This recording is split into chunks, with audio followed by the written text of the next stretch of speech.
untuk bisa mewawancarai Bapak kaitannya dengan pengambilan keputusan Bapak dalam kasus-kasus yang ada di sekolah Bapak. Kiranya Bapak berkenan Pak memberikan waktunya kepada saya. Ya, kebetulan hari ini saya kosong dan ada waktu untuk berbincang-bincang dengan Bu Utari. Baik, saya mulai dulu ya Pak dari pertanyaan yang pertama.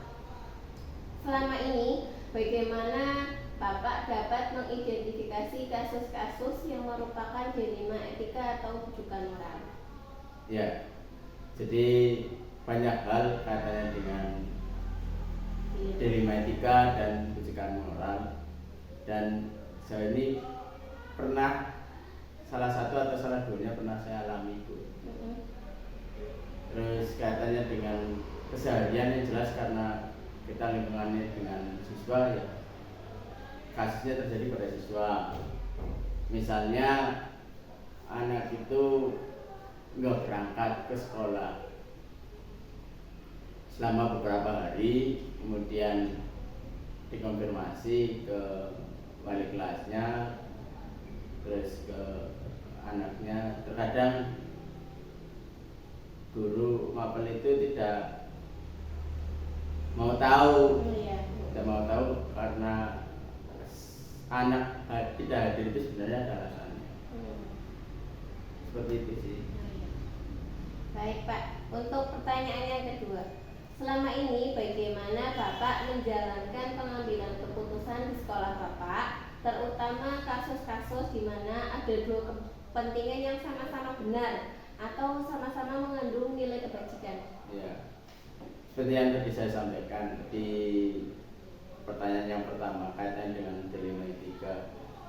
Ada pernah seorang siswa hampir satu minggu tidak berangkat. Setelah BK datang ke sana, anaknya tidak bolos di rumah. Dan setelah dikonfirmasi, ternyata anaknya itu bekerja di rumah, ibunya ke pasar jualan, anak ini menjaga adiknya dan bekerja membantu beres-beres di rumah. Nah, hal ini kan anak tidak serta-merta bisa disalahkan, karena mungkin tanggung jawabnya dia harus membantu orang tua sebagai anak. Sebagai seorang siswa dia harus berangkat ke sekolah. Nah, kita harus menimbang nih mana yang harus diutamakan. Nah, caranya tadi harus dikoordinasikan dengan orang tua, mencari solusi kira-kira jalan tengahnya gimana biar anak sebagai punya orang tua dan anak sebagai anak sekolah itu harus ditemukan, sehingga sama-sama anak tetap sekolah, tetap bisa membantu orang tua. Jadi dicari jalan tengahnya ya Pak, ya. Dengan cara mengkomunikasikannya dengan orang tua. Baik, untuk pertanyaan yang ketiga adalah langkah-langkah atau prosedur seperti apa yang biasanya Bapak lakukan selama ini? Ya. Nah, dari BK ketemu orang tua, kemudian dikomunikasikan. Kalau memang secara ekonomi memang tidak mampu, nanti melibatkan sekolah agar anak ini bisa secara ekonomi tidak terganggu. Orang tua yang harusnya bekerja hanya untuk membayar sang anak atau membayar angkot, itu paling tidak nanti dikomunikasikan dengan sekolah, kira-kira bisa membantu uang hariannya atau tidak, itu kaitan dengan keuangan. Kemudian kaitan dengan orang tua pekerjaan, mungkin yang pagi yang membantu orang tua di rumah beres-beres, mungkin nanti waktunya yang harus diubah jadi siang setelah pulang sekolah. Jadi tahapannya adalah dari BK ke orang tua dikomunikasikan hasilnya seperti apa, dan BK masuk ke sekolah nanti di follow up ke wali kelas dan guru mapel. Jadi anaknya ini memang masuk karena sebab yang jelas, bukan karena bolos atau lain sebagainya. Mungkin itu. Oke, baik Pak. Untuk pertanyaan yang keempat, hal-hal apa saja yang selama ini Bapak anggap efektif dalam pengambilan keputusan pada kasus-kasus, terutama kasus dilema etika? Ya. Kalau dilema itu kan berarti dua sisi benar dengan benar. Nah, tinggal kita lihat posisi benarnya benar tapi tidak tepat juga tidak pas.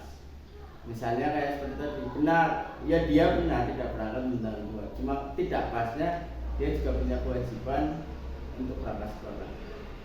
Makanya harus dipilih salah satu yang dianggap bisa menjadi solusi meskipun sama-sama benar. Mungkin itu. Ya, jadi keputusan yang diambil agar tidak merugikan anak ya Pak? Ya, jadi tetap sekolah, tetap sebagai anak. Baik, untuk pertanyaan yang selanjutnya, hal-hal apa saja yang selama ini merupakan tantangan dalam pengambilan keputusan pada kasus dilema etika? Tantangannya apa saja Pak? Ya, tantangannya kadang di sekolah itu banyak di antara rekan-rekan guru itu tidak mau tahu dan tidak mau mengerti mengenai kebutuhan siswa.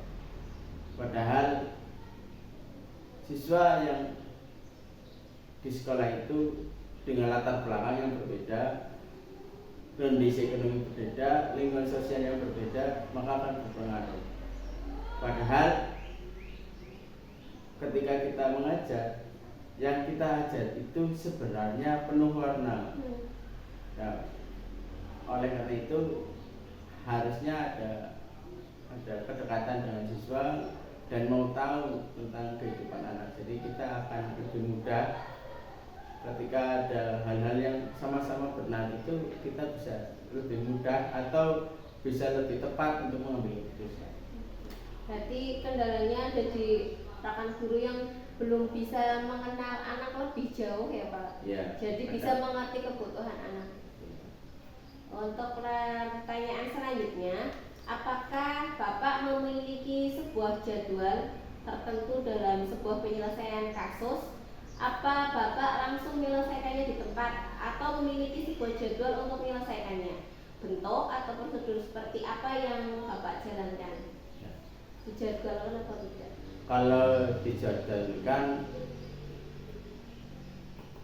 setiap minggu sekali atau 1 bulan, minim-minim 1 minggu itu BK mengevaluasi tentang tingkat kehadiran siswa. Dan di 1 minggu itu kan pasti menemukan siapa-siapa yang enggak hadir, kemudian berapa kali alfa, sakit dan sebagainya. Kalau sakit harus kita jenguk dan sebagainya. Kalau tidak hadir sama rasa harus kita visum. Kalau penyelesaiannya berarti ya nunggu ada peristiwa, kemudian kita komunikasikan dengan semua warga sekolah, stakeholder yang ada di situ, baik guru mapel, wali kelas, guru BK, secara siswaan mungkin terlibat untuk berkoordinasi. Barangkali ada kasus-kasus yang perlu dikomunikasikan, kita komunikasikan dulu. Jadi tetap harus musyawarah dulu dengan semua warga sekolah, guru dan staf TU untuk menyikapi sebuah masalah. Oke, baik. Untuk pertanyaan yang ketujuh, adakah seseorang atau faktor-faktor apa yang selama ini mempermudah atau membantu Bapak dalam pengambilan keputusan dalam kasus-kasus dilema etika? Ya, kalau secara struktur kan di sekolah ada wakil kepala sekolah, bagian kurikulum, kesiswaan, ada humas, ada satgas. Nah, kaitan dengan siswa, kita koordinasinya dari bawah dulu, dari guru mapel, membalik kelas, ke BK, kemudian ke siswaan. Kemudian kalau misalnya kaitan dengan pembelajaran mungkin ke wakil kepala sekolah bagian gitu. Jadi ada sebenarnya struktur bukan orang, karena orang mungkin bisa lupa, tapi kalau struktur kan. Iya. Pertanyaan terakhir nih Pak, dari semua hal yang telah disampaikan, pembelajaran apa yang Bapak petik dari pengalaman Bapak mengambil keputusan dilema etika? Ya. Pelajaran yang saya ambil bahwa ketika memutuskan sesuatu tidak bisa seketika, karena kita juga harus bisa melihat sebuah permasalahan itu menunggu akhirnya tenang dulu agar kita tahu masalahnya apa, jernih. Jadi ketika mengambil keputusan bisa pas, tepat, efektif dan efisien. Oke, baik. Bapak terima kasih atas waktunya pada siang hari ini. Semoga bisa bermanfaat buat saya. Saya tutup perbincangan pada siang hari ini ya Pak. Assalamualaikum warahmatullahi wabarakatuh. Waalaikumsalam warahmatullahi wabarakatuh. Foto-foto Pak.